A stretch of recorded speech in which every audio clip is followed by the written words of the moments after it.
What's going on, YouTube? Welcome back to another video. So for this video, I just wanted to address the ongoing maintenance and upkeep of this RX-7 moving forward. Now that we finished the baseline service, granted, I still have to do the fuel system. But that's a different story. That's not related to this. This is just, let's assume your RX-7 is healthy, and you're just maintaining it moving forward. So I want to focus on three things that's important to me, in my opinion. Granted, everything else is working on your RX-7 is oil, coolant, and premix. So it's really simple. It's basically like any other car that you're looking after. The RX-7 was the oil was changed. They used Motul 20W50. So this is what I'm gonna be using in case I need to top it off, because the engine oil burns oil by design. I haven't seen it go down so far. I've done three drives with it, not that long, but like just normal driving. I haven't seen it go down yet. So, but in case it does, this is the one I'm gonna choose. I'm gonna include a link in the description for this one. I think this is the one that's good for the engine. This one is, I think the key word here is the high zinc content.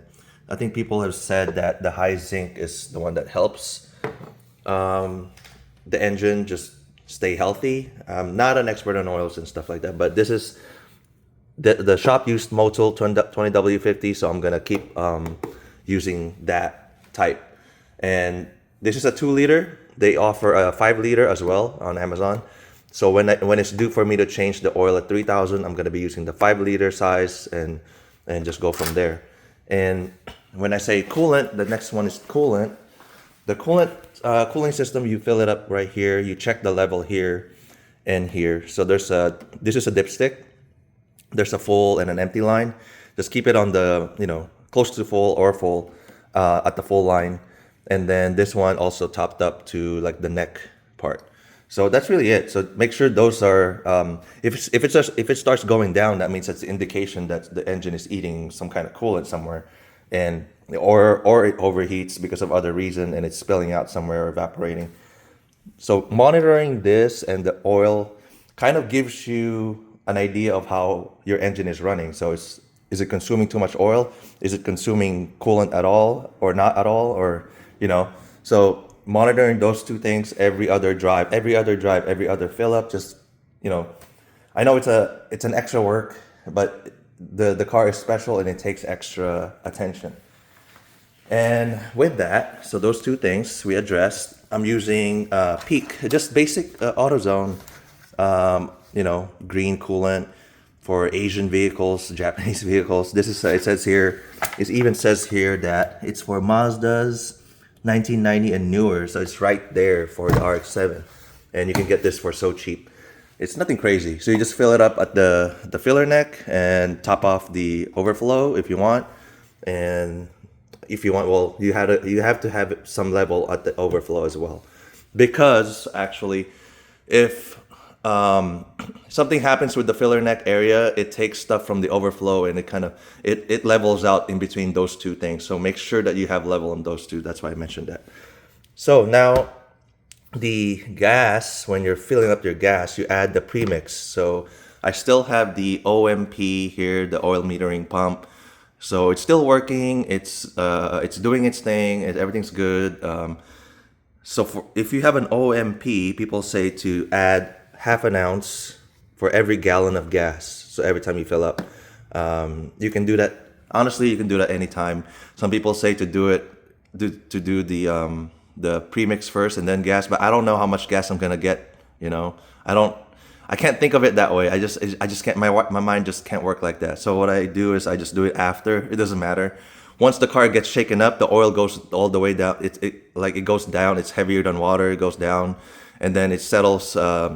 The premix, I don't know if it's oil or not, but the premix settles to the bottom of the gas tank anyway once it gets shaken down, and then the fuel pump picks it up first anyway. So some people say like they want it to get picked up first, that's why they pour it down first. It doesn't really matter to me. You go get your gas. Let's say you got 5 gallons, right? And then you count 5 ounces. So basically, just get this thing and count. let's say 5, and then 1, 2, 3, 4, 5, and then just dump all that in there. I mean, dump the 5 ounces in there, 5 half ounces, and that's it. That's it, really. So it's like not complicated. This kit is from Mazda Tricks. It comes with this bottle. This one, it doesn't. I think it comes with this one bottle of the Premix, and it comes with this, and it comes with also the rag. So it's a nice kit. It looks professional. It looks, so when you take this out at the gas station, you don't look crazy. You don't look too crazy. Versus some people have they use different kinds of fluids. You don't have to necessarily use this, but I trust Idemitsu because they're the one that's actually working on rotary engines. But some people use different stuff, and they come in different packages. Sometimes a squeeze bag. But I just like this kit. It looks professional. It looks so geeky, and it just, I don't know. I like it. So moving forward, this is basically what I'm just gonna be monitoring. So the oil level, coolant level, oil changes every 3,000, pre-mixing. So granted, everything is good. This is gonna be ongoing. What you're gonna be doing with the RX-7. So yeah, that's pretty much it. Nothing crazy, and depends on how much you drive your RX-7. Other stuff will wear and tear. But for me, I'm probably gonna be driving this like 1,000 miles a year, because I still have the bikes that I work on and this Jeep. So yeah, that's pretty much it. I just want to give you guys an insight on what I'm gonna be doing. So if you have one, there's a lot of knowledge out there for RX-7s already. So you kind of have to find your own balance of what you want to do. Some people say they change their oil more often or later, or 5,000, 3,000. Sometimes they change their coolant every year or every 2 years. That's kind of crazy to me. I don't think it degrades that fast. Maybe if you're in a harsh condition weather, maybe you're in the desert or something like that, you're breaking down the coolant or oil more because it's generating more heat. But for me, I'm here in Northern California. It's kind of like a balance of both. It gets really hot, it gets really cold. So I think I'm safe with this regimen here. So it's not so crazy. I don't bring all this stuff with me. I don't have to bring. Some people bring a quart of oil in the car, but I can just check it every other fill up at home or something like that. I see the level and then fill it up then. The only thing I bring with the car is the Premix kit, and that's it, because just in case I need to gas up. But even then, it's like I do it one time. I don't think ever since I've owned my RX-7s, I've never been held up or felt like, oh, this is such a burden, to do this. It's like an extra step, like adding DEF fluid to my diesel Jeep before. I was adding DEF fluid, like, oh, it's only happened, it's not often. It's not often. I'm not gassing up all the time. So there you go. That's it. 8 minutes in. Sorry if I rambled a little bit. I just kind of want to get that out there. If you guys like that insight there, let me know. And I think that's I think it kind of shines a little bit of light. It's not so crazy to take care of these cars. It's just different, So all right, thank you guys for watching. I will see you guys for the next one, and please subscribe. Thank you.